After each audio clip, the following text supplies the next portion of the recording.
Isang bagay na dapat mong iwasan para hindi malugi ang iyong salon business ay ang pangungutang. Yo, what's up mga salon owners? Good morning. Kumusta kayo dyan? Ako nga pala si Jeff Cinco, isang salon owner na meron ng 9 years na experience sa pagpapatakbo ng salon business. At syempre, pag utang yung pag-uusapan, marami tayo niyan.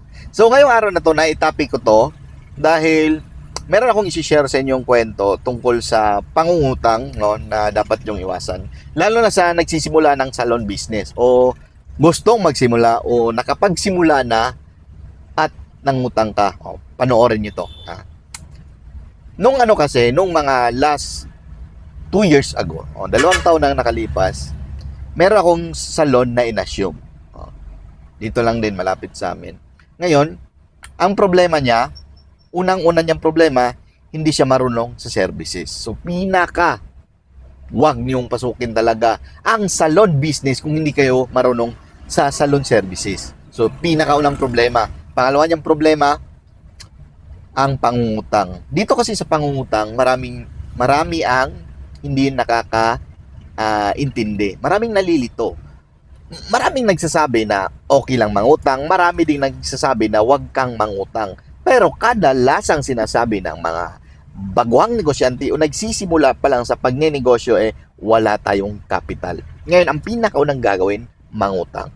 Ang problema dito sa pangungutang, meron kasi ito siyang stage kung kailan ka dapat mangutang. So ibang topic yun. No? Ngayon, balik tayo dun sa kwento ko dun. Yung inassume namin na salon, ito yung pinaka-problema niya talaga. Pangalawang problema niya. Una, hindi siya marunong sa services. Pangalawa, nabubuhay siya sa utang. So, paanong paraan na nabubuhay siya sa utang? Etong mga utang na to, maganda naman sana. Ang problema nyo lang dito, kung maling tao o maling kumpanya yung nautangan nyo. Meron kasi mga dapat utangan at merong mga wag kang umutang dyan. Sample ko na lang sa'yo. Bombay. Bombay, no? Tayo mga owners, bakit nga ba takot tayo na umutang sa tamang utangan? May tamang utangan, hindi yan yung inutangan mo, Bombay. Doon sa kwento na yon, yung negosyo niya is doon lang siya umuutang sa Bombay. Yung negosyo niya, doon lang umuutang sa Bombay. So anong problema kung umutang ka sa Bombay? Maraming hindi nakakaintindi sa interest o sa tubo ng mga ganitong utang. 10 to 20% yung monthly interest. Ngayon, tatanungin kita bilang salon owner ngayon. Ikaw na owner ngayon, no? Alam mo ba magkano? Lapit ka. Lapit ka ngayon na para hindi ka mabingi-bingihan diyan. Alam mo ba magkano ang profit margin mo o yung natira o net income mo sa buong buwan, sa isang buwan na benta ng salon mo? Alam mo ba? O comment ka. Ngayon, ang totoo, kadalasan, di ba, nasa mga 18 to 20% yung matitira dyan. Yung matitira yung pinag-uusapan natin. Hindi yung patong, hindi yung markup, hindi yung benta, yung matitira. Ngayon, kung umutang ka ng Bombay na 20% yung markup, tapos yung natitira mo sa isang buwan na benta ay 20%, patay ka. Patay ka talaga. O yari ka talaga. So yan yung mga problema na hindi nakikita ng mga nagsisimulang negosyante o nagsisimulang salon owners, maling utang. So pinakaunang payo ko dito, wag kang mangutang, lalo na kung nagsisimula ka pa sa negosyo. Mga baguhan, pangkapital, wag niyong gagawin yan. At pangalawa, umutang sa tamang utangan. Yun nga lang. Ito yung ito yung mga senaryo dyan.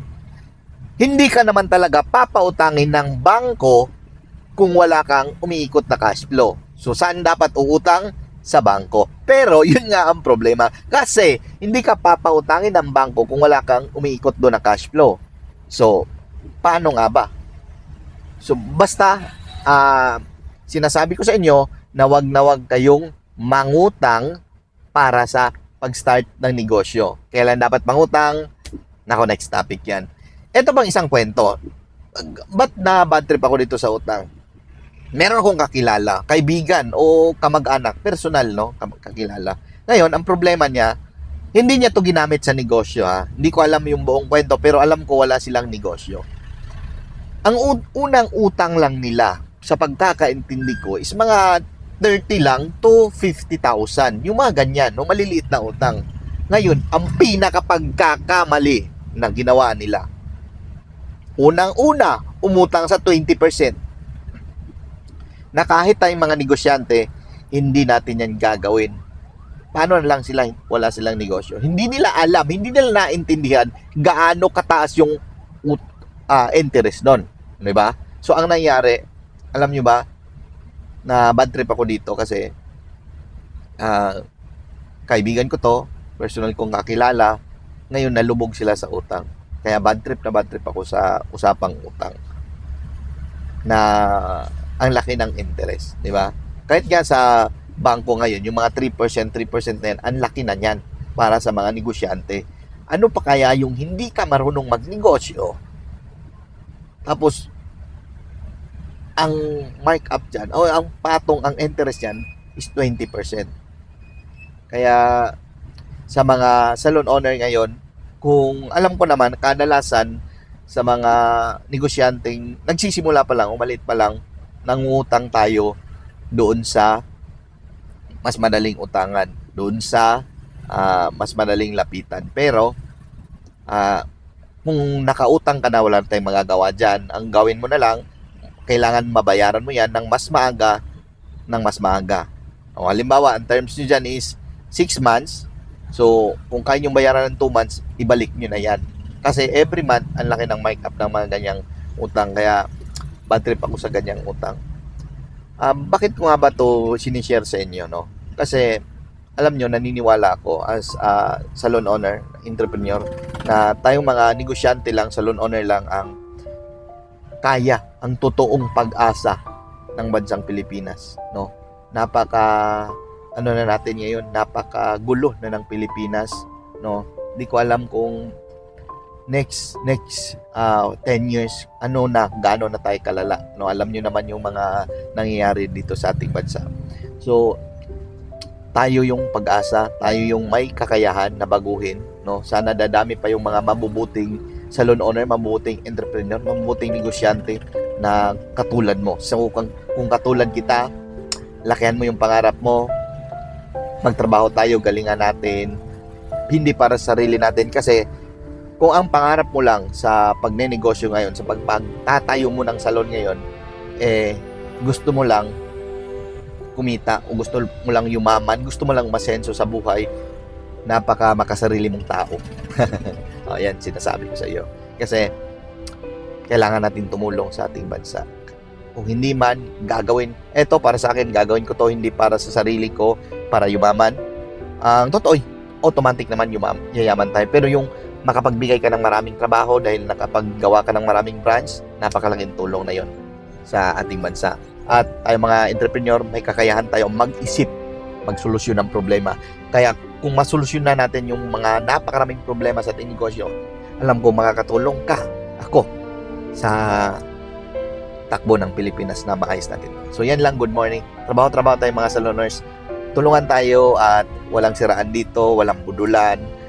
Tutulong tayo ng bukal sa puso, no?